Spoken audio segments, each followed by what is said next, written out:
Shalom Ouvracha, on a pu déjà étudier la Gemara dans Sanhedrin Ayin Zayin Amud Bet où on avait vu le cas de Rav Papa qui nous rapportait Hayman de Kafte Lechavre, quelqu'un qui avait attaché son ami pieds et mains liés et qui ensuite a retiré un barrage d'eau.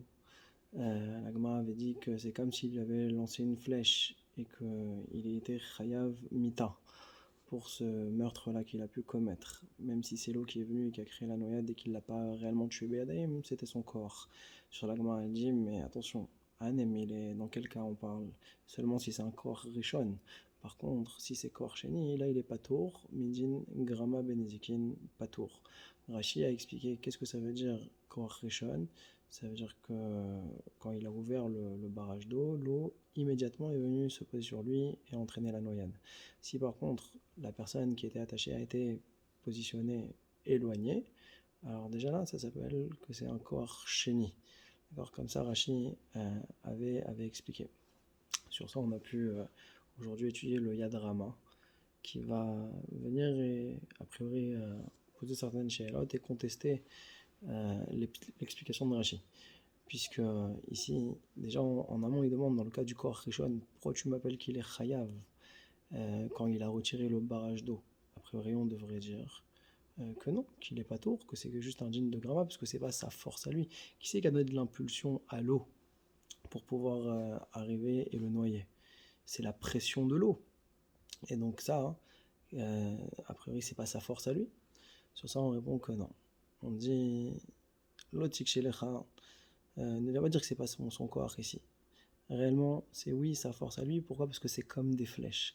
Ce qu'il a fait ici, c'est comme quand il a jeté une flèche de son arc, où c'est vrai que la pression de la flèche, c'est pas lui qui l'a lancée, mais c'est le système de l'arc qui donne cette force-là. Alors ça s'appelle que c'est lui. Et donc c'est pour ça qu'on est Chayav, donc Koach Rishon, lorsque l'eau elle est justement accolée à la personne qui est attachée.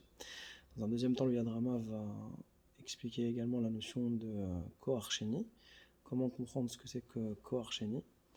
Alors, dans le premier pshat qu'il va donner, et c'est le pshat qui va justifier, qui va vouloir valider, c'est de dire que Kohar Rishon, c'est quand on est dans le même cours d'eau. C'est-à-dire que quand il a ouvert le barrage, alors cette même eau-là est l'eau qui va entraîner donc la noyade.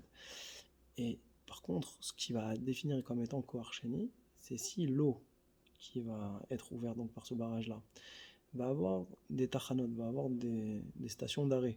Par exemple, elle va être bloquée par des marécages ou des choses comme ça, et que par la suite, elle va de nouveau reprendre son cours d'eau.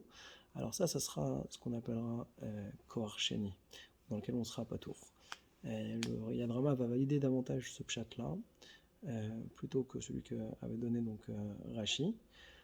Pourquoi? Pour deux raisons. Il dit, premièrement, en quoi la notion de temps peut avoir une interférence dans le djinn. C'est-à-dire une flèche qui est lancée, que, peu importe quand est-ce qu'elle arrive, ça ne devrait pas avoir une influence. Mais aussi, c'est que la notion de proximité, c'est une valeur relative, et donc c'est tendancieux quoi, pour le définir.